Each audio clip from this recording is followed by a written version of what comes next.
જય માતાજી મિત્રો, આજના નવા વિડીયોની અંદર આપનું હાર્દિક સ્વાગત છે। અત્યારે વાગ્યા છે 8 ને બ્લોગની શરૂઆત કરી દીધી છે। આજે વરસાદ રાતે પડ્યો નથી તો બધાને કરી દઈએ આપણે ગુડ મોર્નિંગ। તો કૃપેશ ગુડ મોર્નિંગ, જય માતાજી। ધ્રુવી ગુડ મોર્નિંગ, જય માતાજી। તો નાસ્તો કરવા બેસી ગયા છીએ। જો પૂડા છે વગેરે, ધોળી પણ બેસી ગઈ છે, કુપેશ પણ બેસી ગયો છે, મીના પણ બેસી ગયો છે।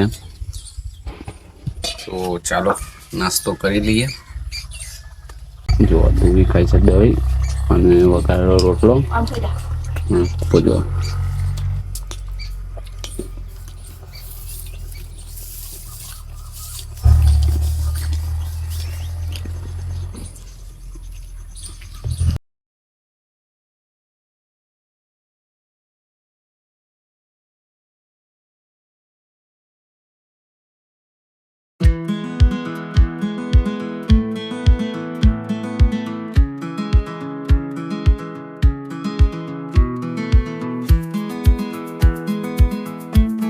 અત્યારે આવે છે રસાવાળા ભજીયા ખાવા માટે। જો જગદીશ છે, જો બધા અહીંયા રોજ આવે છે રસા। તો વરસાદની સિઝનમાં ભજીયા ખાવાની રસાવાળી મજા આવે છે અને આ ભાઈને ખાસ મજા આવે છે કે જ્યારે આવે છે ત્યારે તમે।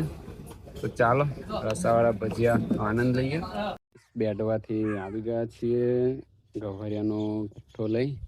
તો જુઓ ને મીના શાક સમારે છે, પોરાનું શાક બનાવવાનું છે આજે। અને તો ગાઈસ અત્યારે હું જઈ રહ્યો છું સિદ્ધનાથ મહાદેવ ને જોઈ શકો તમે આ નજારો ગાઈસ।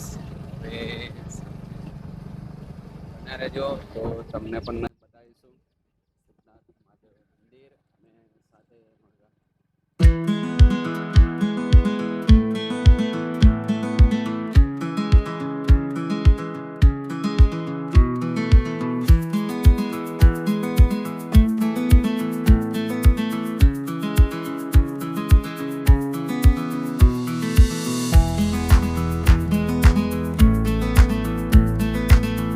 અત્યારે હું આવી ગયો છું સિદ્ધનાથ મંદિર અને ગામથી દૂર ગંગાના પટની જેમ વહે છે મહીસાગર નદી। તો પણ તમને બતાવી દઉં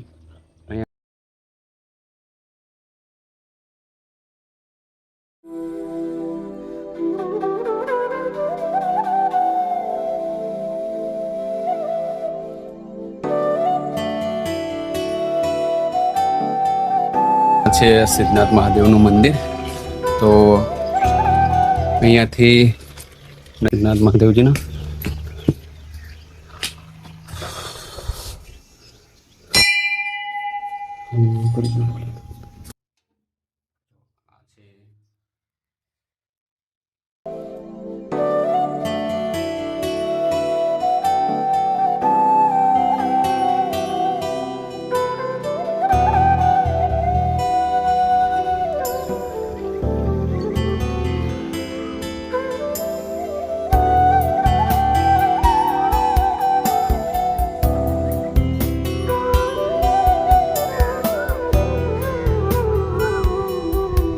તો ગાઈસ દર્શન થઈ ગયા છે અને આ છે ભોલેનાથનું મંદિર। અને જોઈ શકો તમે કે કેટલું સરસ એક વરસાદ પડ્યો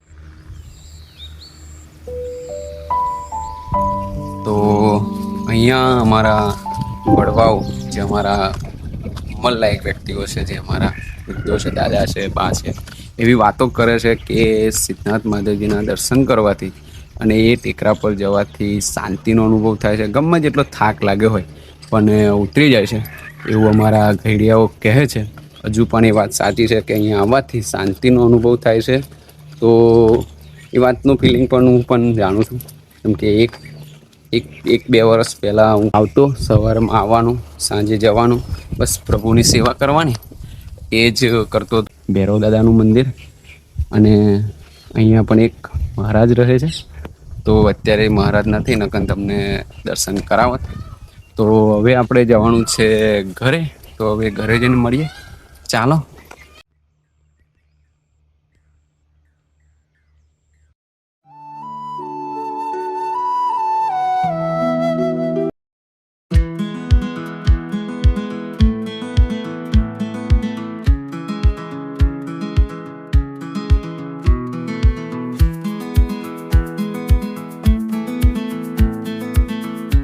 તો ગાઈસ અત્યારે કૃપેશ અને ધોવી કેરીઓ ખાય છે.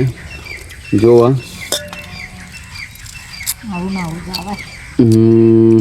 અને સાંજના શાકની તૈયારી થઈ ગઈ છે. કારેલાનું શાક છે. શું ખાશો? અને આ બાજુ લસણ ફોલાય છે અને કુપેશને કારેલાનું શાક નહીં ભાવતું. ધોઈ તને ભાવે? કોરાનું છે શાક. હે પૂરું કોણ ખાય? ગોટલો પણ ખાઈ જાઉં છું. એ કોરાનું શાકમાં તો ખાવ એટલે ઊંઘી ગયા હતા.